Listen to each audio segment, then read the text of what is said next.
दोस्तों नमस्कार, मैं हूं जयश्री नागदा और आप देख रहे हैं बेबाक बोल। दोस्तों, वक्फ संशोधन कानून पर सुप्रीम कोर्ट ने सरकार से तीखे सवाल पूछे। सॉलिसिटर जनरल यानी कि सरकारी वकील तुषार मेहता से सीधे सवाल पूछे गए और तुषार मेहता कई सवालों के जवाब दे भी नहीं पाए। ये बात सरकार को जाहिर तौर पर बहुत ज्यादा बुरी लगी होगी कि कैसे उनके जो वकील है, जो इतना वहां पर पैरवी के लिए खड़े थे, वो कैसे आखिर उस बात को संभाल नहीं पा रहे थे। लेकिन क्योंकि आगे जजेस थे और उनके सवाल इतने सटीक थे कि तुषार मेहता को वो जवाब सूझे ही नहीं। सरकार के लिए एक धक्का सा है ये, आप मान के चलिए, एक सेटबैक है। बीजेपी को काफी बुरा लग सकता है, लेकिन असली चोट जो लगी है ना दोस्तों, वो भाजपा को नहीं लगी है, गोदी मीडिया को लगी है। जी हाँ, ये सारे के सारे जो गोदी मीडिया के हुड़क चुल्लू जिनको हम कहते हैं, ये इतने ज्यादा चोटिल हो गए हैं सुप्रीम कोर्ट के इस जो सारे वक्तव्य या जो भी कुछ सवाल आते हैं। वक्फ बोर्ड पर जब से बहस चली है, इनको भर भर के कंटेंट मिल गया, दिन रात पता नहीं क्या चला रहे हैं चैनल्स पर। लेकिन अब जब उस पर रोक लगने की बात या जिस तरीके से सवाल जो है पूछे जा रहे हैं सुप्रीम कोर्ट में, तो उसके ऊपर तुषार मेहता को जवाब नहीं मिल रहे हैं। लेकिन गोदी मीडिया के पास सारे सवाल हैं, सारे जवाब हैं, और किस तरीके से आपको बार बार ये सबूत देते हैं कि देखिए हम सरकार की गोद में बैठे ही रहेंगे। सुशांत सिन्हा आप जानते हैं, जी हाँ दोस्तों, गोदी मीडिया के एक बहुत ही परम, क्या कहेंगे, मतलब ऐसा सितारा जो वहीं पर मतलब गोदी मीडिया बन के अपने आप को बहुत गौरवान्वित महसूस करता है। दोस्तों, सुशांत सिन्हा को बहुत तकलीफ हो रही है, इतनी तकलीफ कि वो अपनी तकलीफ रोके बिना सोशल मीडिया में सुप्रीम कोर्ट के खिलाफ गुस्सा जाहिर कर रहे हैं। बताइए, सुप्रीम कोर्ट के खिलाफ, सीजीआई के खिलाफ, जिनके खिलाफ कोई भी कुछ नहीं बोल सकता, लेकिन सुशांत सिन्हा को तकलीफ इतनी ज्यादा है, क्या करें। वक्फ संशोधन कानून पर सुप्रीम कोर्ट की टिप्पणियां सुनकर कि वो जिस तरह की भाषा का उपयोग करने लगे हैं सुप्रीम कोर्ट के लिए, वो वाकई में हैरान करता है। इस भाषा को आप भी सुनेंगे तो हैरान रह जाएंगे। इसके बाद पता चलेगा कि एक्चुअली में गोदी मीडिया के पेट में इतना दर्द क्यों हो रहा है। दोस्तों, वक्फ संशोधन कानून पर 16 अप्रैल को पहली सुनवाई हुई सुप्रीम कोर्ट में। तो सुप्रीम कोर्ट में कई अहम मुद्दों पर चर्चा के दौरान एक मुद्दे पर एक तरीके से तुषार मेहता को आड़े हाथों ले लिया सुप्रीम कोर्ट के जजेस ने, ये कहते हुए कि आप वक्फ में अगर किसी गैर मुस्लिम को जोड़ना चाहते हैं या जोड़ रहे हैं, तो क्या ऐसे ही हिंदू के साथ भी किया जाएगा। मतलब हिंदुओं की जो इस तरह के जो सारे न्यास हैं या उनकी समिति है या जो भी उनका पूरा एक ट्रस्ट जैसा होता है, तो वो उनमें भी अगर गैर हिंदू क्या जोड़े जाएंगे, इस तरह की बात जो है वो सुप्रीम कोर्ट में कही गई। ये टिप्पणी कई लोगों को बड़ी गहरी चोट दे गई दोस्तों। सुशांत सिन्हा भी उनमें से ही एक है। सुशांत सिन्हा इस टिप्पणी के बाद कहते हैं, अपने एक्स हैंडल पे लिखते हैं, सुप्रीम कोर्ट पूछ रहा है कि क्या हिंदू बोर्ड में मुसलमानों को रखेंगे। सरकार के वकील को भी बोलना चाहिए कि हाँ रख लेंगे। पहले हिंदू मुसलमान का तराजू बराबर कर दो। पहले आप हिंदू को भी जहां उंगली रख दी वो जमीन अपनी घोषित करने का अधिकार दे दो। फिर अगले 50 से 70 साल संसद से लेकर पूरे के पूरे गांव तक को हिंदू की प्रॉपर्टी घोषित कर दें। फिर हिंदू ट्रिब्यूनल भी बना दो।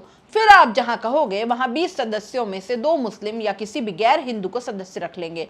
पहले ये वाला तराजू बराबर कर दो, बस उसके बाद बराबरी की बात करते हैं सुशांत सिन्हा। अब दोस्तों, सुशांत सिन्हा की बात सुनकर मुझे ये लग रहा है कि फालतू में सरकार ने टाइम वेस्ट कर दिया, अपना पैसा भी वेस्ट किया।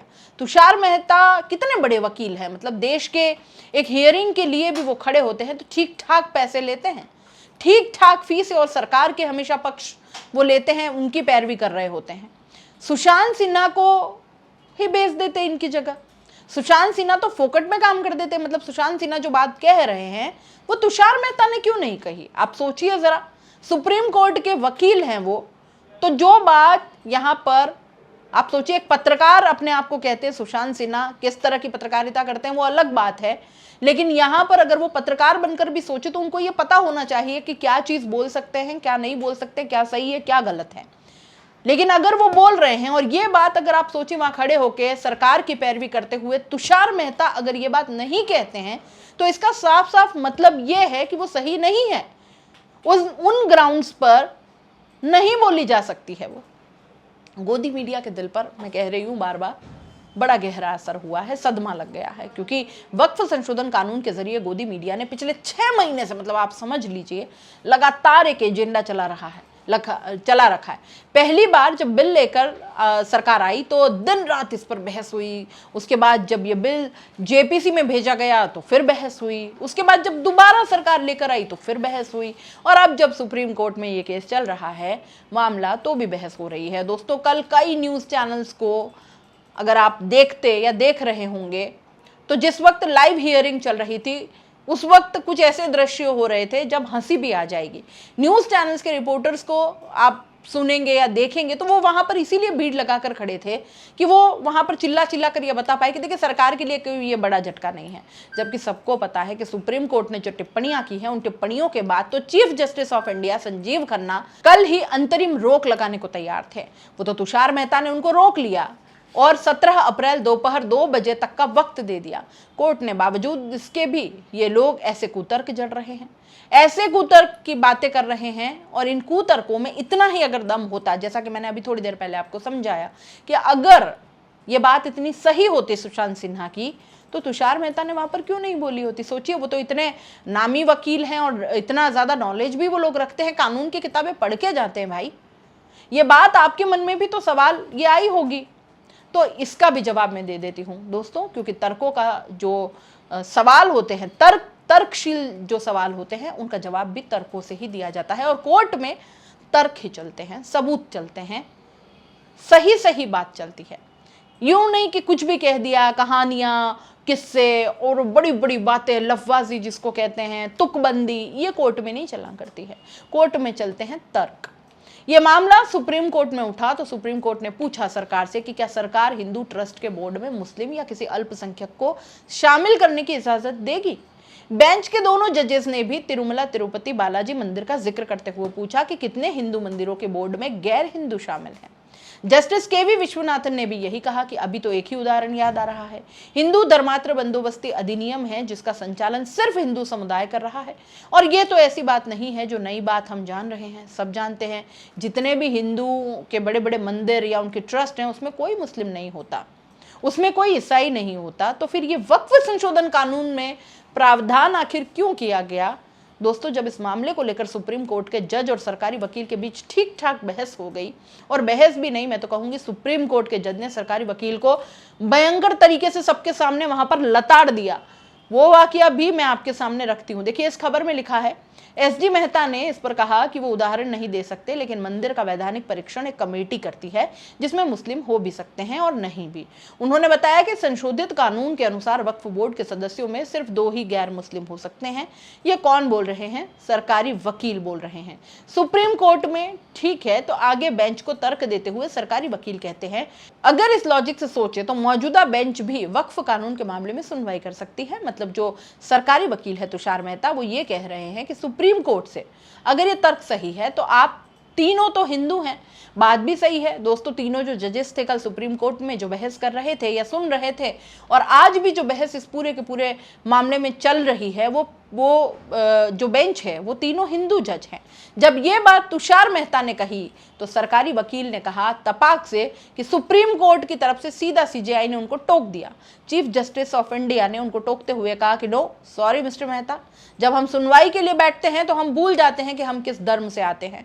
हमारे लिए दोनों पक्ष एक समान होते हैं, लेकिन जब धार्मिक मामलों की देखभाल करने वाली परिषद को लेकर सुनवाई कर रहे हैं तो हम सवाल भी उठा सकते हैं। न तर्क वाली बात क्या है, ना ये तर्क वाली बात कि हम तीनों के धर्मों को लेकर आप सवाल नहीं उठा सकते, क्योंकि हम भूल जाते हैं कि हम किस जाति से, किस धर्म से आते हैं जब हम यहाँ बैठते हैं। लेकिन हम यहाँ बैठकर जब ऐसे मामलों की सुनवाई करेंगे जिसका सीधा सीधा जुड़ाव किसी के धर्म से है, तो उस पर तो बात होगी ही। दोस्तों, आगे सीजेआई ने जो बात कही वो सुनने लायक है। सीजेआई ने कहा, कल को किसी मंदिर या हिंदू बंदोबस्ती ट्रस्ट में रिसीवर नियुक्त किया जाना है। यहाँ गवर्निंग बॉडी के सभी सदस्य हिंदू हैं, तो आप जजों के साथ कैसे तुलना कर सकते हैं, कैसे सवाल उठा सकते हैं कि वो किसी पृष्ठभूमि से आते हैं। दोस्तों, ये है देश की हमारे देश की खूबसूरती। वक्फ संशोधन कानून के खिलाफ जो याचिकाएं गई हैं सुप्रीम कोर्ट में, उसमें ज्यादातर वकील जो हैं वो उन याचिकाओं को जो रिप्रेजेंट कर रहे हैं, चाहे वो कपिल सिब्बल हो, चाहे सुप्रीम कोर्ट के वरिष्ठतम वकीलों में से राजीव धवन हो, या फिर अभिषेक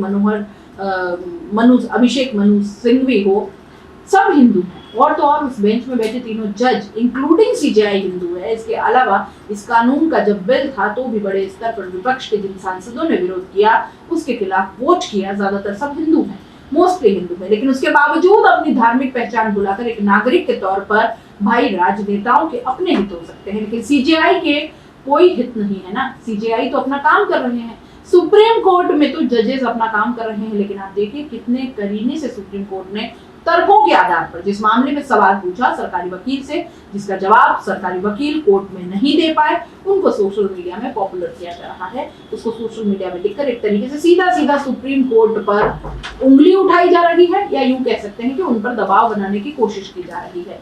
अब ये भी गजब है, गजब के माहौल में हम जी रहे हैं। आप देखिए सुप्रीम कोर्ट पर टिप्पणी करने या फिर सीजेआई पर उंगली उठाने की हिम्मत किसी की अगर है देश में, तो गोदी मीडिया के लोग जो हैं वो कर रहे हैं, या फिर आईटी सेल के लोग इस तरह की हरकतें कर रहे हैं। क्योंकि पिछले 6 महीने से जो वक्फ संशोधन कानून पर या संशोधन बिल पर इन लोगों ने जो अपना पूरा एक रायता फैलाया है, अब वो रायता इनसे सिमट नहीं रहा है। आप लोकसभा के अंदर, राज्यसभा के अंदर आपके पास गणित है, आपके पास बहुमत है, तो आप बिल पास करवा सकते हैं, उसको कानून बनवा सकते हैं। लेकिन सुप्रीम कोर्ट में अगर सीजेआई इतनी गंभीर टिप्पणियां कर रहे हैं और सरकारी वकील के पास जवाब नहीं है देने के लिए, तो ये बताता है कि इस कानून में, इस बिल में कई ग्रे एरियाज हैं, कई ऐसे इश्यूज हैं, और ये इश्यूज सरकार को पहले से पता थे, बावजूद इसके ये बिल लाया गया। ये तो अपने आप में एक सवाल है ना दोस्तों। तो आप बताइए कि क्या ये जो सवाल है ये सही नहीं है? क्योंकि सीजेआई ने जो पूछा, जिसका जवाब तुषार मेहता के पास नहीं था, लेकिन इसका जवाब सुशांत सिन्हा के पास है। ये तो बड़ी गजब की बात हो गई। आप इस पूरे मामले को कैसे देखते हैं? अपनी राय कमेंट बॉक्स में लिख दीजिए। जाते जाते चैनल को लाइक, शेयर और सब्सक्राइब जरूर कर दीजिए। नमस्कार।